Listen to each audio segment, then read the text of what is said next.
crowd. And judges, would you like to introduce yourselves? Great, yes. Hello, everybody. My name is Candida Steele, and I'm retired as a judge on the U.S. Civilian Board of Contract Appeals, and I live in Maine. And Steve? I'm Steve Franzik. I'm a retired professor of political science from the U.S. Naval Academy. Lindsay? Everything in me wants to generate a PA announcement to happen. My name is Lindsay Draper. I'm retired from the juvenile court bench here in Milwaukee County, Wisconsin. Great. And would you tell us who you are, please? Yeah, I'm Abadi Girella. I'm a senior at Maggie Walker, and we're located in Richmond, Virginia. I'm Adam Willis. And I'm Ben Blanchard, and our teacher who's just out of frame is Mr. Samuel Olmschneider. Great. Congratulations. And we're going to do question 1. And for the record, I will read it. Quote, disband your deluded followers. Should you attempt to fire upon the troops of government, the consequences might be fatal to many of your men, the least guilty. What useful purposes, if any, have rebellions served throughout American history? Do the events of January 6, 2021 at the US Capitol constitute a rebellion? Why or why not?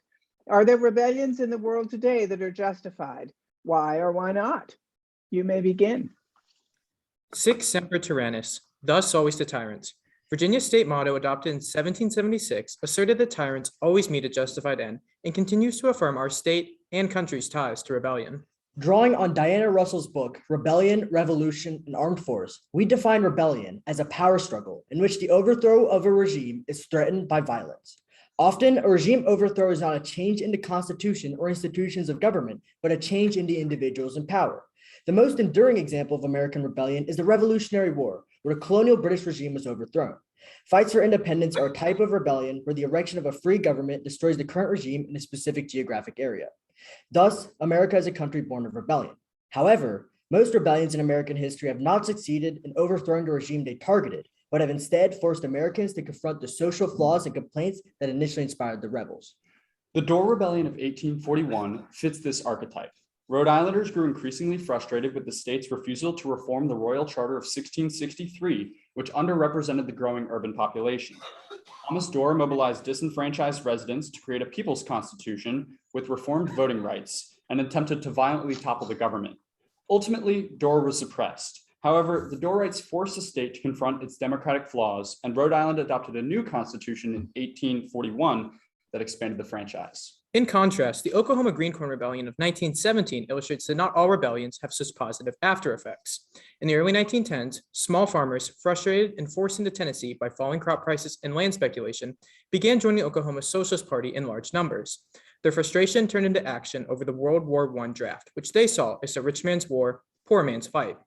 The farmers planned a revolt to end the war by forcing Wilson out of office. However, like Dorr, the farmers were quickly suppressed. Unlike Dorr, the Green Corn Rebellion fueled violent opposition to socialist organizations and did not inspire reform. Under our definition, the events at the Capitol on January 6 constitute a rebellion. Its participants violently breached the Capitol in an attempt to replace a legitimately elected regime. However, what is unusual about this rebellion is that participants did not believe that they were replacing a regime. Many of the rebels thought that the 2020 presidential election was fraudulent and that Donald Trump had won. Their beliefs are fueled by organizations like Newsmax, who repeatedly claimed that Mike Pence had the power to overturn the election and prevent a fraud from occurring. Although this mistaken motive does make January 6th unusual, it is still ultimately a rebellion under Russell's definition. With authoritarian governments controlling many nations, rebellions are crucial for alleviating serious grievances faced by their citizens.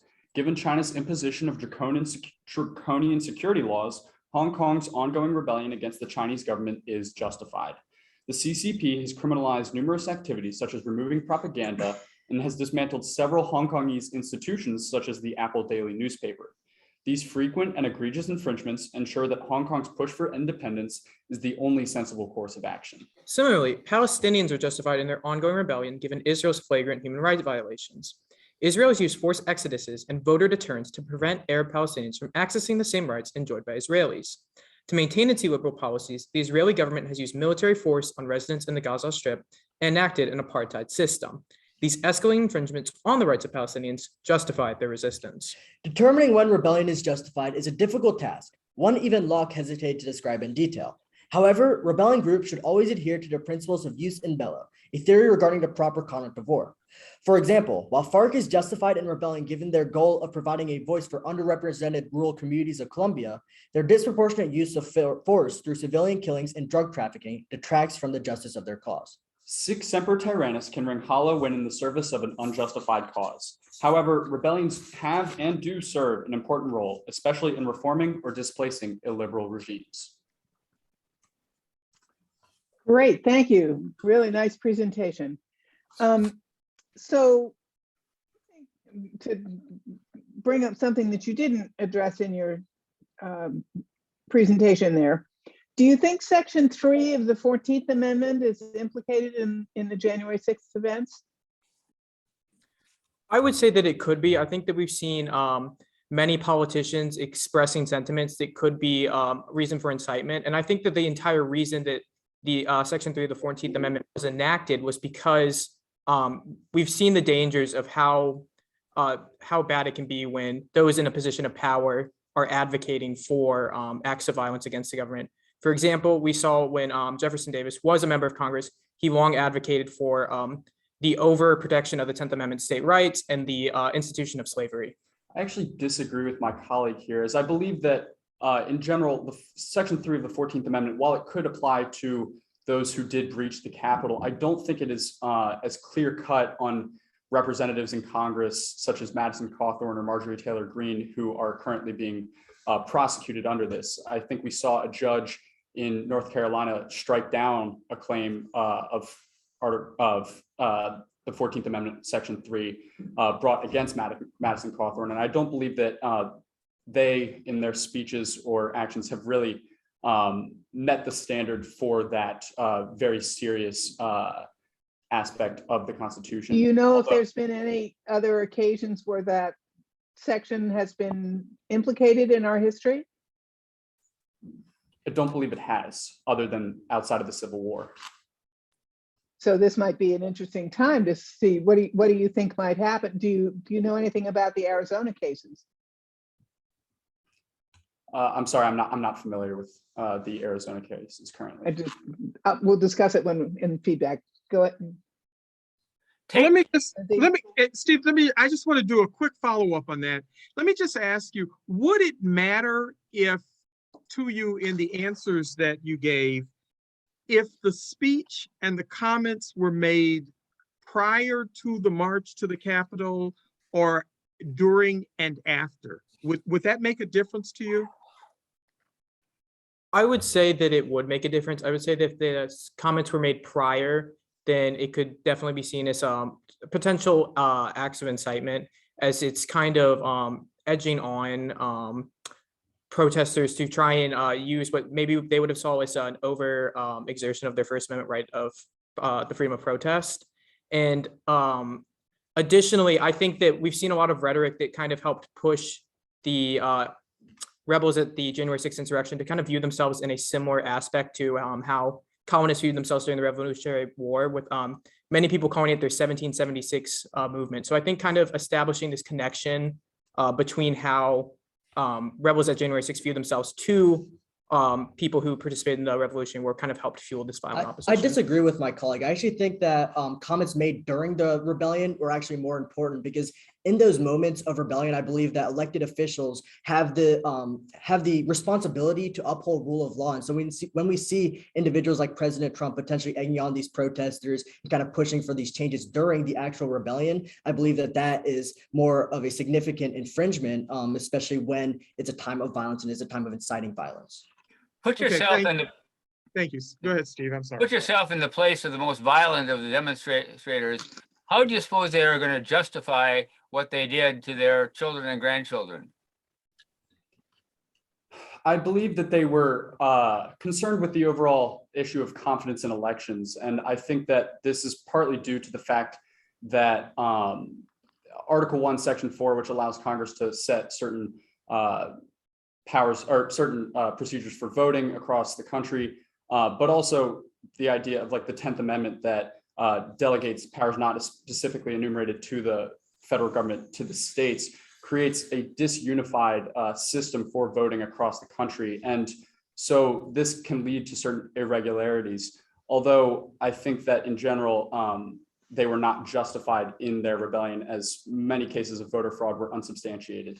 I would say to how they would justify themselves to future generations, they would probably make the assertion that they were justified as they went through, in their opinions, legal avenues such as the voting process and trying through Article 2, Section 1, delegating how the president is elected. And in that sense, they're somewhat similar to the grievances of Shays Rebellion, but ultimately I agree with my colleague in that they were not justified. Okay. Under what circumstances do you think generally participants should be held accountable under the law? Do you think, what do you think, what circles should the Justice Department draw? I think in general, in order to uphold rule of law, the Justice Department should prosecute all participants for any crimes that they did commit. They can still provide them with the constitutional rights to procedural due process enshrined in the 5th and 6th Amendments, but any crimes that they did commit, they should be prosecuted for, and they should not, the Justice Department should not exercise any sort of clemency. With that said, the government, especially Congress, can still address the serious grievances faced by these rebels through addressing the issues of confidence in elections, whether that means reforming the Electoral Count Act or some other measures. And I'd like to add on to my colleague and kind of talk about how providing widespread clemency to rebels is actually potentially very dangerous. We saw this with the December 25th proclamation of President Johnson after the Civil War. He basically provided widespread clemency to anybody in the Confederate States. And what that did was kind of bring in these sort of Confederate leaders back into the fray and kind of allow for pushes towards potentially more discriminatory laws within the South. Do you think that may have had something to do with the section in the 14th Amendment? Well, no, I think it ultimately just connects to President Johnson's just ideas of potentially providing clemency as a way to kind of appease rebels. I think it was actually Lincoln prior who basically said that treating rebels with extreme force would actually potentially lead to another rebellion. And so they wanted to preserve the Union in that case. And I believe that they thought that that idea of clemency would be the best way to kind of preserve the Union and move forward. Thank you. One of the things that I'm a bit troubled by sort of what I think I'm hearing you say, and all of the events of January 6th, is that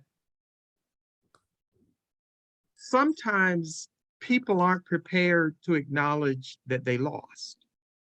And they can go ahead and say, I had good reasons. There was a steal taking place. There were problems with voting.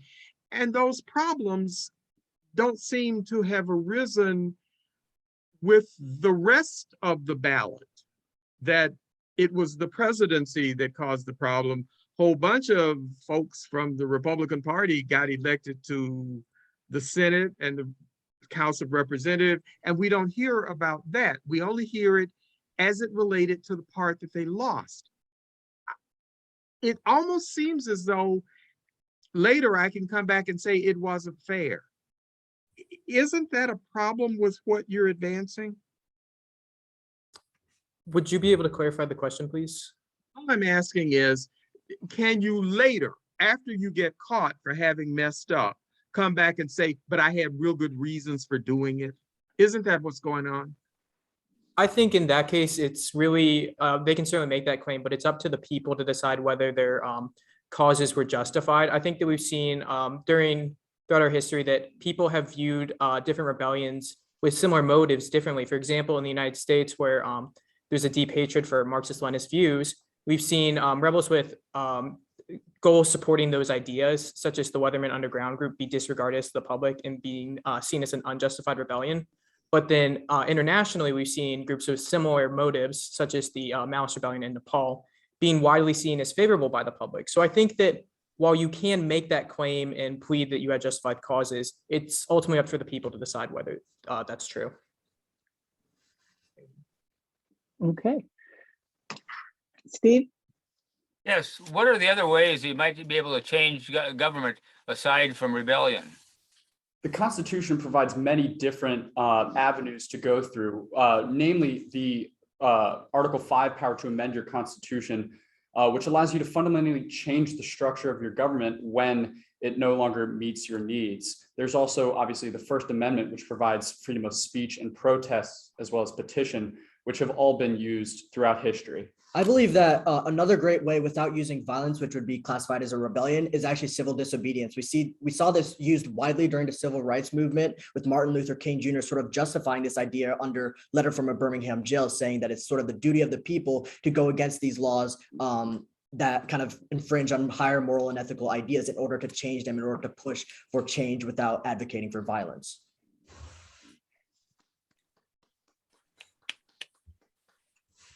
What a great job. Great job. Steve, you want to start?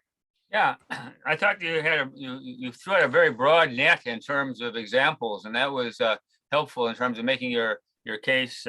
The examples were international and were effective in terms of the argument that you were making. You did a good job of defining your terms, which was useful. And towards the end, you came down clearly in terms of the constitutional kinds of issues that the We the People program tries to inculcate in people. Lindsay? Okay, so you basically gave me homework because I don't know anything about the Dora Rebellion, and I didn't know anything about the Oklahoma Green Corps. I've got stuff I have to go read about now. And I that was really kind of fun to learn stuff. And it clearly is a comment on the research that you did, that you didn't stick to the commonly referred to examples. So I very much appreciated that. In that part of the question that asked about, are there rebellions in the world today? The Israeli-Palestinian comments that you made just struck me as fascinating. And I mean, I have to applaud your decision to take on a possible example that might be a source of irritation to some people, because not everybody would have been bold enough to do that. And I really, good for you. I enjoyed listening to your presentation. Would just have loved the chance to come back and ask you to spend a little bit of time telling me legitimate government and talk about the word legitimate, because I think there are a whole bunch of folks who might have some struggles with that concept. But you really were an excellent group to listen to. Thank you very much. I agree. That was a really lovely, lovely presentation. Thank you very much. I agree with my colleague here. I'm going to be going off and doing some homework. I think it's really clear that you've done yours. And it's just really been lovely watching you peel the pieces off of the onion and just more and more information every layer you've gone down. And obviously, 5 times more than you could tell us right now about what's going on in this question. And personally, if I can just say, I really appreciated your reference to the Weatherman's Underground, because one of my senior classmates from high school went and joined the Weatherman Underground, and we haven't heard from her since. So thank you very much for bringing them up. I hope you've had a really stunning experience here, because you've done a really stunning job. And obviously the homework and the effort that you've had to put into this, you've really invested yourself into this program. And I hope that you will not only be the wonderful citizens that we're hoping you'll be as a result of this program, but that you'll influence your friends and families and educate them in how important it is to know what they're talking about when they go out to vote. And more than that, that you might consider being a representative for us, or elected or not, in local, state, or federal governments around the country. We need you. And I have to say that I will sleep a whole lot better in my nursing home knowing that your generation, as well educated as you are, has taken over what we need in a good government. So thank you. you made me proud today. Thank you very much. Thank you. Thank you, Thank you. judges.